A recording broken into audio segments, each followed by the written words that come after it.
It's only a kick, a jump, a block. It's only a serve. It's only a tackle, a run.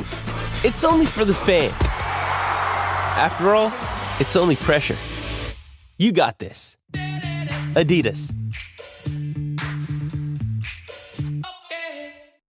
Hi, I'm Daniel, founder of Pretty Litter. Did you know cats tend to hide symptoms of sickness and pain? I learned this the hard way after losing my cat, Gingy. So I created Pretty Litter, a health monitoring litter that helps detect early signs of illness by changing colors, saving you money and potentially your cat's life. Pretty Litter is veterinarian developed, and it's the easiest way to keep tabs on your fur baby's health right at home. Go to prettylitter.com and use code SPOTIFY for 20% off your first order and a free cat toy. Terms and conditions apply. See site for details. This episode is brought to you by La Quinta by Wyndham. Your work can take you all over the place, like Texas. You've never been, but it's going to be great because you're staying at La Quinta by Wyndham. Their free Bright Side breakfast will give you energy for the day ahead. And after, you can unwind using their free high-speed Wi-Fi. Tonight, La Quinta. Tomorrow, you shine. Book your stay today at lq.com.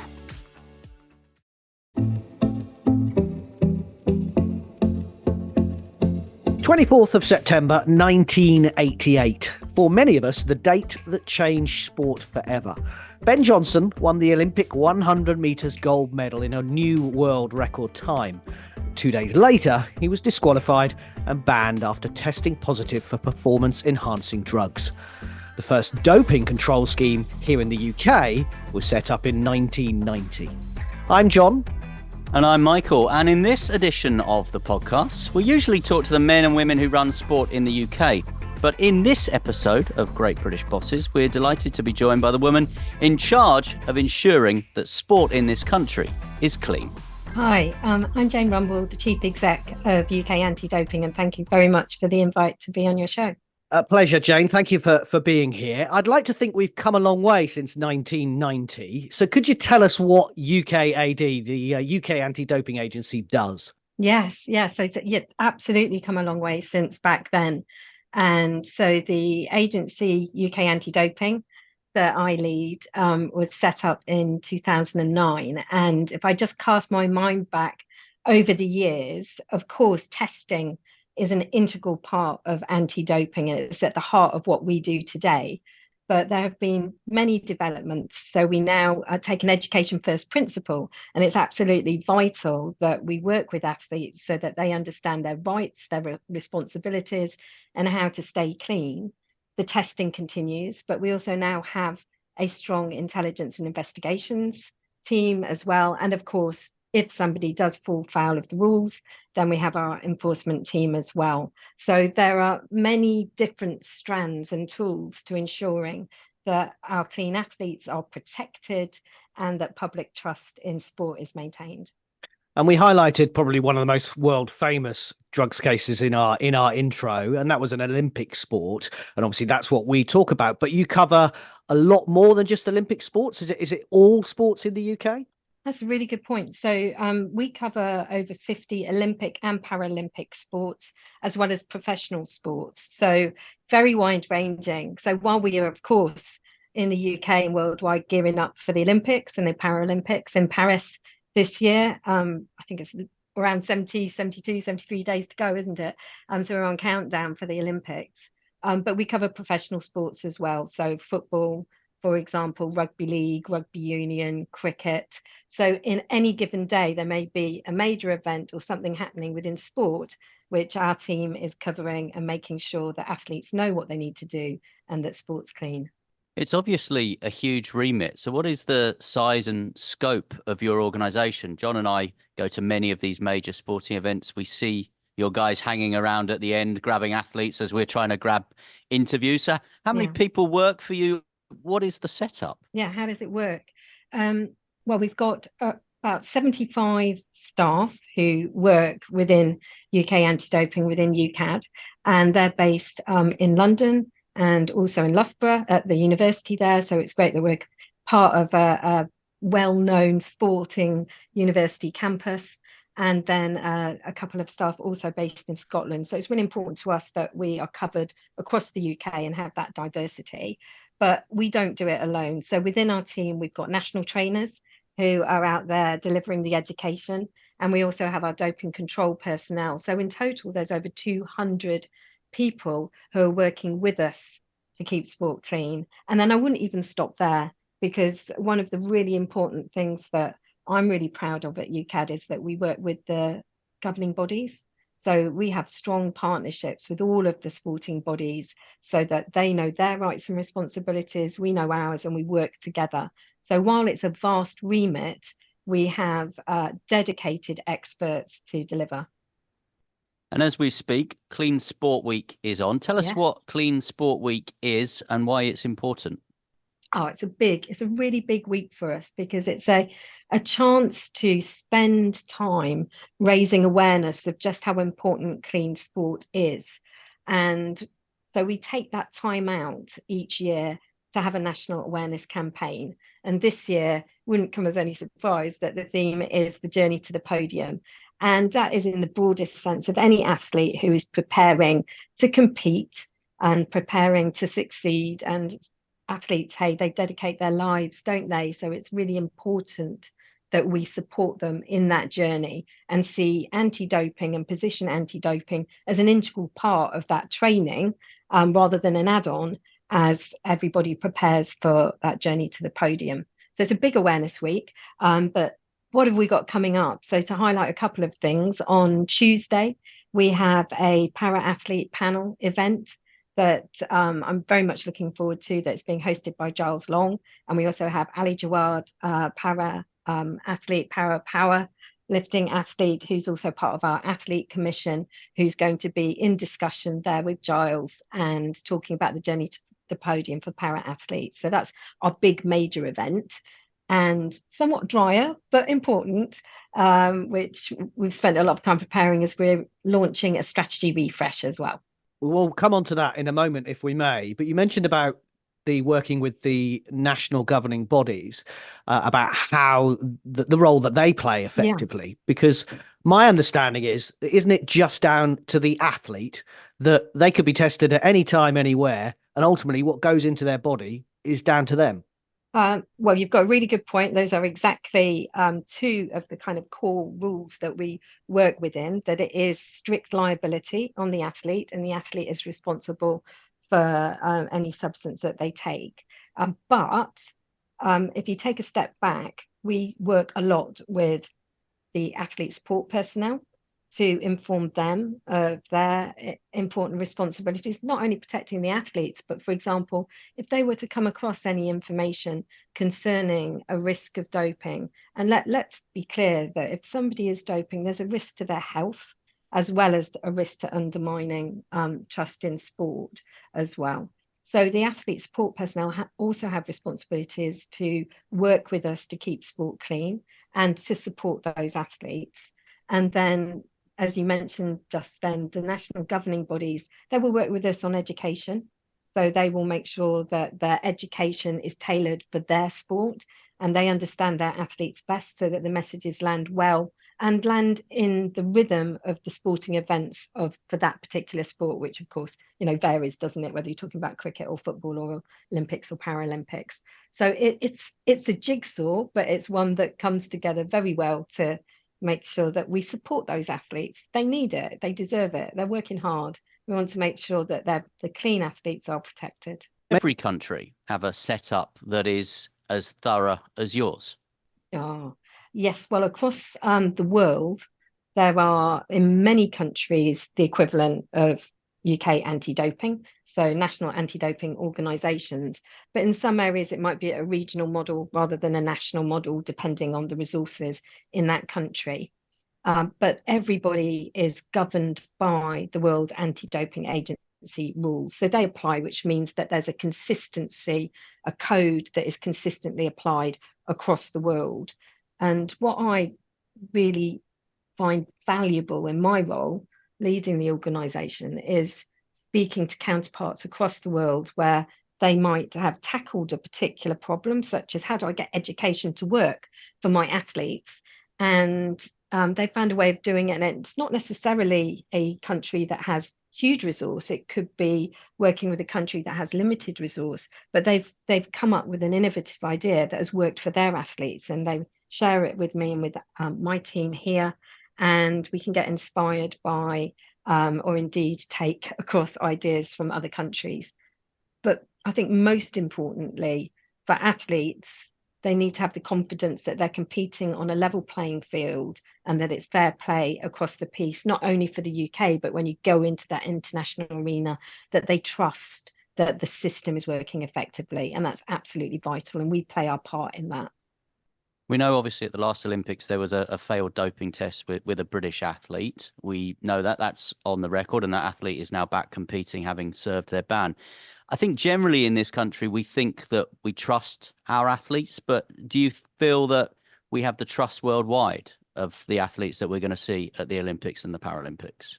So the trust in our athletes, yes, absolutely. I think that the UK, and rightly so, has a strong reputation for clean sport.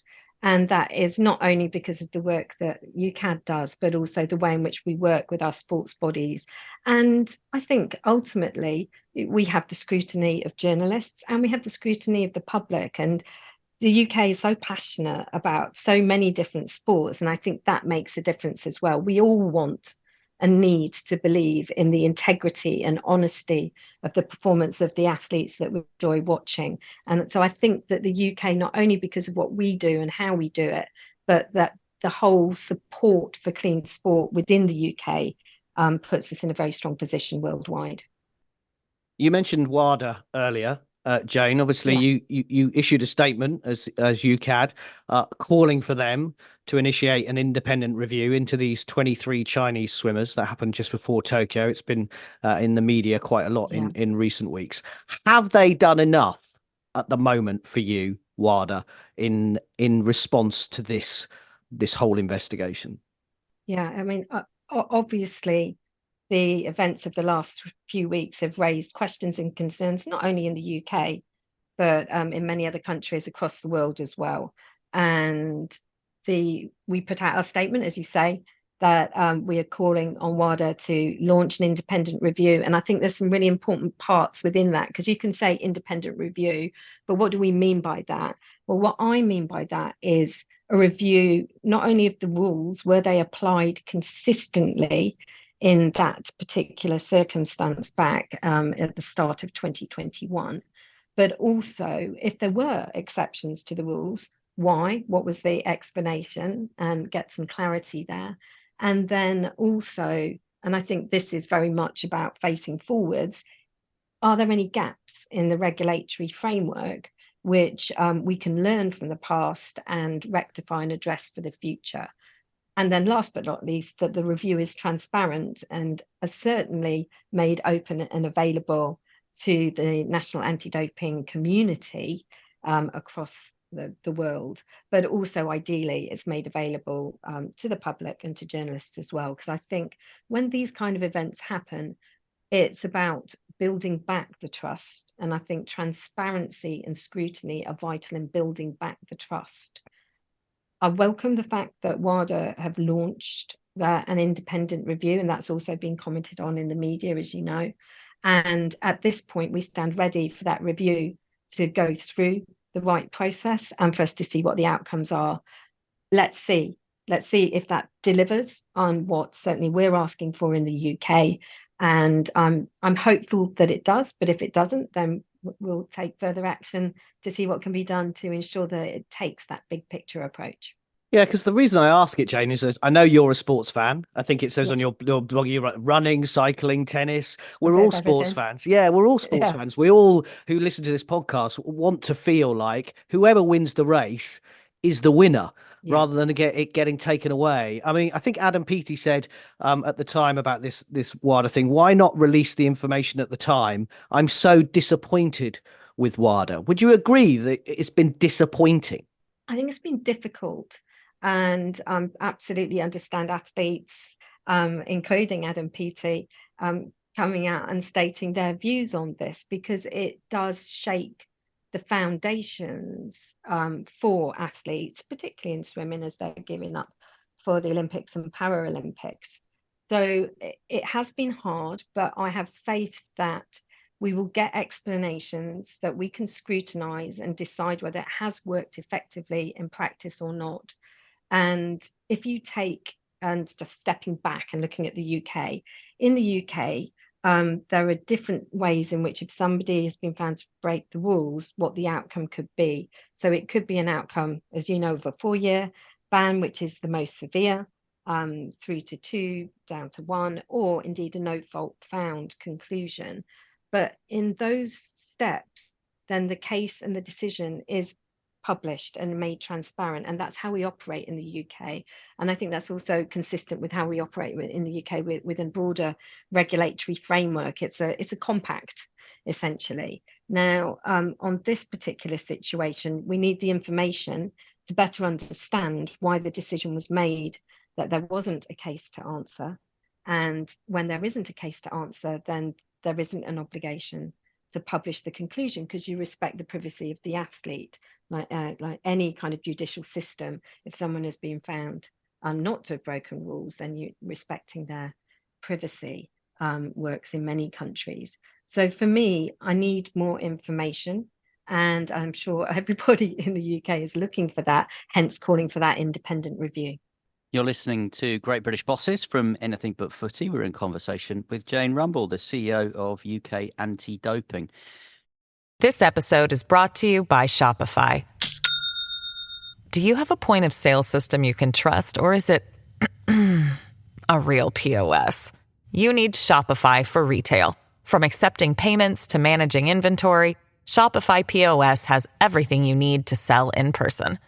Go to shopify.com/system, all lowercase, to take your retail business to the next level today.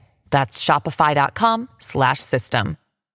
Jen, I'm interested, what is the reaction of the athletes when you knock on their door or you pull them aside at the end of a race or a match or an event? I have heard many times now, and I've been in the role 2 years, so it's still early days, but I've heard many times athletes describing it as a bit of a badge of honor, because it means for them that they've made it. They're in that kind of elite end, that their dreams of aspiring to be and working so hard to be competing at that level, that's a signal and a sign. But also, and I think this has changed over the years, that athletes know what that process is and come to expect it. And that's why we have this education first principle. It means that essentially the first time that an athlete encounters anything to do with anti-doping and clean sport is through education, so they understand what they need to do, how they stay clean, why it matters. And I go back as much to integrity as I do to health and looking after your health. And then they know how that testing process will work, so that when we start doing that, it's not, oh, who are you? And that's a surprise. And they know what the chaperone's role is, what the doping control officer's role is, and also what needs to be done to take a sample. And it could be a urine sample, or it could be a blood sample, and that they trust and know who we are, rather than it just, oh, who are you and what are you doing here? So I think that badge of honor, kind of like we've made a signal, as well as the education first principle, means that it's well known, well understood, and we proceed accordingly. I've sat in one too many press conferences, and I've even had athletes walk away from me when I've asked them about doping offences and things that maybe are going on. I've seen the body language when in press conferences athletes are questioned about dope tests and things. Does that surprise you? Because at the end of the day, this is what you do. This is what you train for, to be part of a clean sport. And then sometimes I just get the feeling some of the athletes don't want to address the issues head on in the way that you were describing there. Yeah, I think it can sometimes be hard to talk about doping and anti-doping. And I think that kind of more positive clean sport, and that we are all in a culture together of clean sport supporting each other, I think that goes some way. I'd also say, and this is based on research that has been undertaken within the UK or contributing to European studies and worldwide studies, that athletes can get nervous if they are having a test. So it's a really interesting, we're here to protect, support, but we're also here to take action if there is wrongdoing. So, and the vast majority of athletes absolutely doing completely the right thing can make them a little bit nervous. So if you see a reaction like that, I'm sure it is on that side of, oh, I know I'm doing fine, but this process is happening. But for me, I'm comfortable and feel we're in a strong place when the athlete knows what we're doing, why we're doing it, and most importantly, they know their rights and responsibilities. So it goes back to education first. As we mentioned, we're in Clean Sport Week. It's really clear to me what that means. I think it's a really clear brand. What do you make of these enhanced games that people are thinking about putting on well, you can just chuck anything inside you type thing? Yeah. Really shocking, disappointing. I mean, where to start and where to end? I could go on. It's deeply concerning because it flies in the face of everything that we stand for within the UK about competing clean. So it's not just about what my agency does, what we do together, and the passionate people that work with their expertise to keep sport clean. So it's not just an attack on that. I think it's a threat and an attack on sport integrity, on honesty, on human endeavor, on working your hardest in an honest way, in a level playing field way to deliver. And what's more inspiring than seeing an athlete win in their field, in their sport, and knowing that it's done honestly and truly. And that's why I think the UK public adore sport, are passionate about it, and each person has a sport that they love and watch and believe in. And I think this is so qualitatively different. And I know I keep talking about health, but for me, it's so concerning because we have a prohibited list of performance enhancing drugs, but it is as much about how it can damage you and your health as it is about getting an edge in your performance. And so those criteria are important within that prohibited list. And so to have a free for all, I think is very unsafe as well. So I stand completely against it.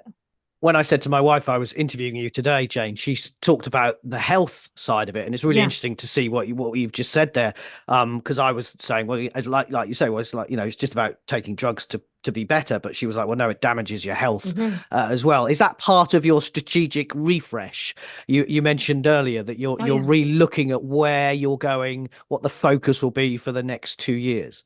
Yeah, the big part of our strategy refresh is an athlete first principle. So we have a wonderful athlete commission. So I've already talked about Ali Jawad, but we now have a new chair in Amma Agabezi, former England netball player, and delighted to have her at the chair. And what we're really aiming to achieve is not just working with our athlete commission and the wonderful group of athletes who will let us know what they think about our work and what we can do to change and strengthen our clean sport and our anti-doping work.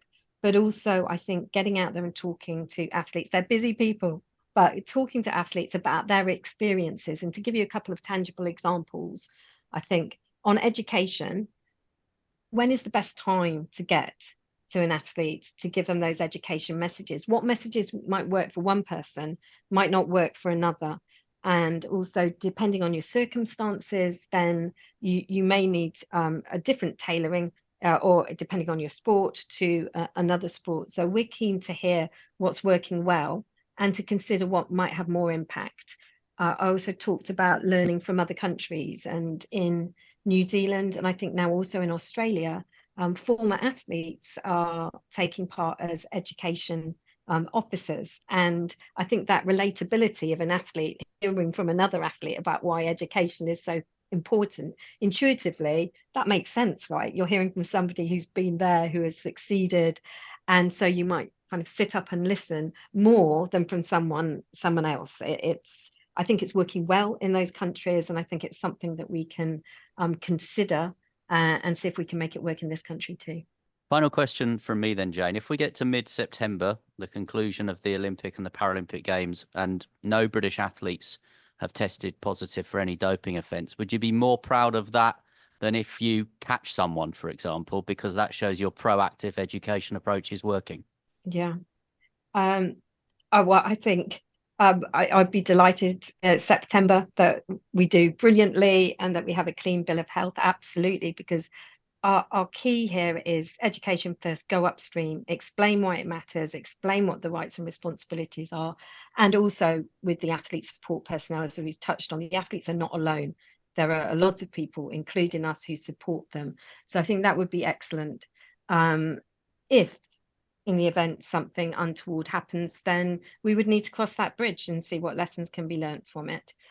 But very much, more than anything, looking forward to the big major events that are just around the corner and our Clean Sport Week journey to the podium before those big major events. Well, we wish you all the success for that and over the coming weeks, and obviously our Team GB and Paralympic GB athletes as well. Jane Rumble, CEO of UK Anti-Doping, thank you so much for talking to Anything But Footy. Thank you very much. Sports Social Podcast Network.